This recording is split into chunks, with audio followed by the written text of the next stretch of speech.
একটু আপনারা জানেন আজকে একটা আমাদের মূল অনুষ্ঠান হচ্ছে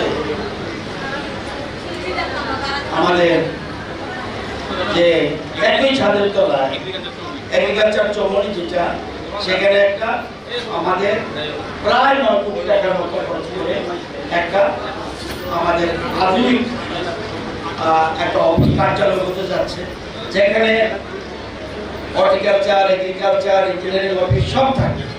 আজকে সেটা উদ্বোধন হবে। এর মধ্যে আজকে এখানে রাজারবাগে আমরা প্রায় 2,27 লক্ষ টাকা খরচ করে এখানে বিল্ডিংটা করা হচ্ছে। আমাদের মূল উদ্দেশ্য হলো, আমাদের অর্থমন্ত্রী বলেছেন আত্মনির্ভর ভারত, আত্মনির্ভরশীল। সেজন্য আমরা চাই ঘরে ঘরে রোজগার। রোজগার আর চাকরি এক কথা না। চাকরি দেবে, চাকরি দিচ্ছে, ঘরে ঘরে চাকরি দিতে পারবে। আছে কোন সাংবাদিক বন্ধু বা কেউ পৃথিবীতে 144 কোটি মানুষ দিতে পারবে, কিন্তু ঘরে ঘরে রোজগার দিতে পারবে। প্রধানমন্ত্রী চাইছে ঘরে ঘরে রোজগার, চাকরি চলবে। সরকার যেমন আছে, স্কুল চালাতে গেলে চাকরি লাগবে, টিচার নিয়োগ করতে হবে। আইন শৃঙ্খলা রক্ষা করতে হলে পুলিশের চাকরি দিতে হবে। পূর্ত দপ্তরে কাজ করতে হলে চাকরি করতে হবে, চাকরি দিতে হবে। আজকেই আবার অর্থমন্ত্রী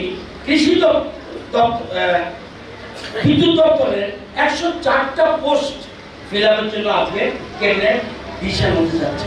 সুতরাং এগুলি চলবে, কিন্তু এগুলি চললে মুসলিমে কিছু পরিবারের হবে, কিন্তু বাকিদেরও চলতে হবে। সেজন্য সরকার চাইছে ঘরে ঘরে রোজগার। এবং আমাদের সরকার, আপনারা দেখলে বুঝবেন, একটা আপনাদের উদাহরণ দিচ্ছি। একটা আমার আগে কৃষিমন্ত্রী কে ছিল? 7 বছর। এই 7 বছরের আগে কৃষি বাজারের জন্য, কৃষি মার্কেটের জন্য আগের সরকার কত খরচ করেছে? 20 কোটি, 20 কোটি। আমরা কত খরচ করেছি? 303 কোটি।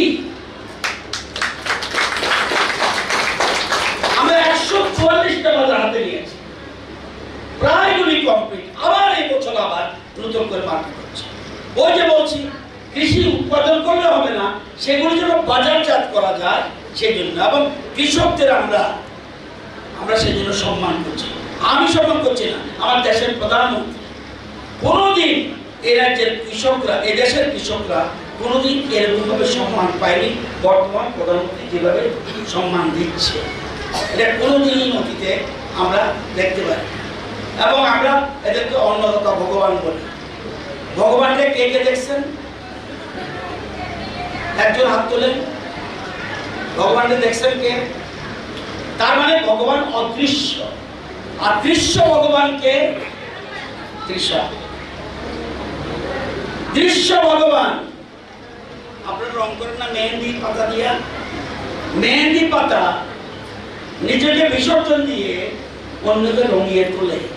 আপনি কিন্তু মেহেন্দি পাতা দিয়ে কিন্তু আপনি রঙিন করছেন নিজের হাতকে, কিন্তু মেহেন্দি পাতা কিন্তু বিসর্জন হয়ে গেছে। সেরকম কৃষক এত রৌদ্রের মধ্যে সে পরিশ্রম করে বাকি মানুষদের, যে আমাদের রাজ্যে যে 44 কোটির মতো মানুষ আছে, 42 লক্ষের মতো মানুষ আছে, 42 লক্ষ মানুষ আছে, এর মধ্যে মাত্র 4,72,000 মতো কৃষক। তাই এই 4,72,000 মানুষ 42 লক্ষকে কিন্তু খাওয়া যোগাচ্ছে। ওরা যদি মনে করে আমি স্ট্রাইক করবো, তাহলে উপায় থাকবে না। সেই জন্য আমাদের সরকার মেইনলি গুরুত্ব দিচ্ছে কৃষক। সেজন্য আমি বলবো, দৃশ্য ভগবানকে ভালোবাসুন, তাহলেই অদৃশ্য ভগবানকে ভালোবাসতে পারবেন। যতক্ষণ পর্যন্ত দৃশ্য ভগবানকে আপনি ভালোবাসবেন না, ততক্ষণ পর্যন্ত কিন্তু আপনি কোনো অদৃশ্য ভগবানকে শ্রদ্ধা বা সম্মান জানাতে পারেন। যারা জনপ্রতিনিধি আছেন, আমাদের চেয়ারম্যান সহ পুরো পরিষদের যারা কাউন্সিলর আছেন বা অন্যান্য গ্রাম পঞ্চায়েত আছেন, মনে রাখবেন একটা জিনিস মনে রাখতে হবে সবাইকে, লাইফটা কি একটা নোটবুক। লাইফটা একটা নোটবুক। প্রথম পাতা ফিল আপ করে দিয়েছে ভগবান, গড, আর লাস্ট পাতা ফিল আপ করেছে গড। প্রথম কথাটা কি? বার্থ। আমরা জানি না কবে জন্ম হবে, কিন্তু উনি জানেন, ফিল আপ করে দিয়েছে। লাস্ট যে পাতাটা, এগুলো ডেথ, এই তারিখটা উনি জানেন। আমি জানি না কবে মরবো আমি, কিন্তু গড জানে। বাকি পাতাগুলি ব্ল্যাঙ্ক, এইগুলিকে আমি ফিল আপ করব। এই যে আপনার জীবন দশা, আপনি যতক্ষণ পর্যন্ত মাঝখানের পাতাগুলিকে ফিল আপ করতে না পারবেন এবং প্রতিবেশীকে নিয়ে, সোসাইটিকে নিয়ে ভালো কাজ করে এই পাতাগুলি ফিল আপ করবেন, নতুবা আপনাকে কর্মফল ভুগতেই হবে, কিছু করতে হবে না। সুতরাং যাই করবেন সমাজের জন্য, আমাদের সরকার আপনারা জানেন ত্রিপুরা রাজ্যের মধ্যে, ওইখানে আমি বলবো পাতাটা আমার সাথে নেই, ত্রিপুরা রাজ্যের মধ্যে আমাদের সরকার সুশাসন চলছে। সারা রাজ্যের মধ্যে সবচেয়ে 1 নম্বর সুশাসন কোন জায়গা জানেন? গোমতী জেলা।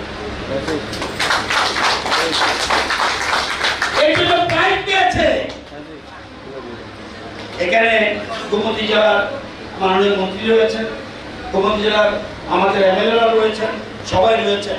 বেস্ট জেলা, সুশাসন হিসাবে বেস্ট জেলা হিসাবে স্বীকৃত পেয়েছে 2024 সালে যে গোমতী জেলা।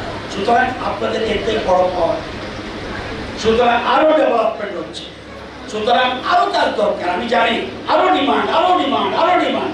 এখানে যদি 10টা বিল্ডিং করে দেওয়া যায় তাও কিন্তু শেষ হবে না। এবং আপনারা ভাগ্যবান, আপনারা এমন জনপ্রতিনিধি পেয়েছেন, অভিজিৎ বাবুর মতো হয়েছেন, আপনারা আমাদের অভিষেক দেবের মতো, আমাদের জিতেশ বাবুর মতো এবং আমাদের চেয়ারম্যান তাদের মতো জনপ্রতিনিধি পেয়েছেন। অনেক জায়গায় হিংসা করে তারা এত ভালো এমএলএ কিভাবে? সুতরাং এর থেকে বড় প্রাপ্তি, এটাই আসল জিনিস। সুতরাং অনেক কথা থাকলেও বেশি কিছু করতে পারতাম না, সময় কম।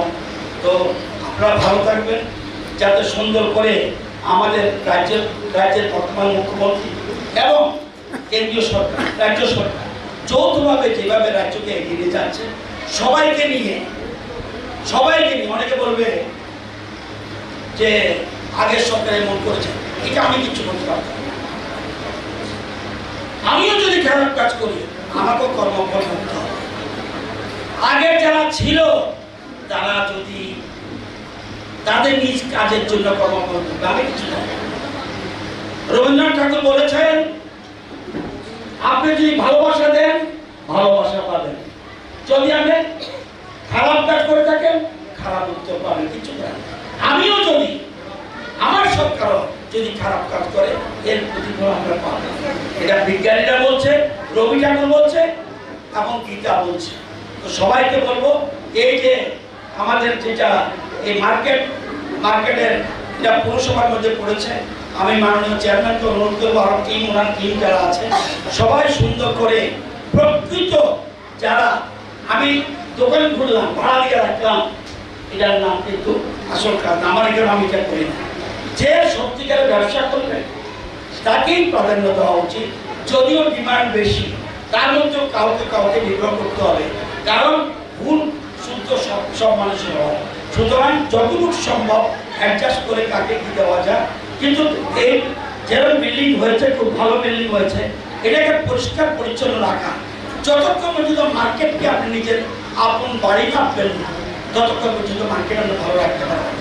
এখান থেকে রোজগার করবেন, এটাকে পরিচ্ছন্ন রাখবেন, এটা হতে পারে। তাই বক্তব্য দীর্ঘায়িত না করে আপনারা আগামী দিনে রাজ্যকে এগিয়ে নেওয়ার সাথে উদয়পুর সারা রাজ্যকে দিশা দেখাবে। আগামী দিনে আপনাদের জানি রাখছি একটু সময় লাগবে, আপনারাও বিদ্যুতের ক্ষেত্রেও আপনাদের আন্ডারগ্রাউন্ড কেবল উদয়পুর মিউনিসিপ্যালিটি করতে যাচ্ছি আমরা, চলছে। এরকম ধর্মনগর আমরা আগরতলার পরে মধুপুরকে ধরবো, মধুপুরের পরে ধর্মনগর।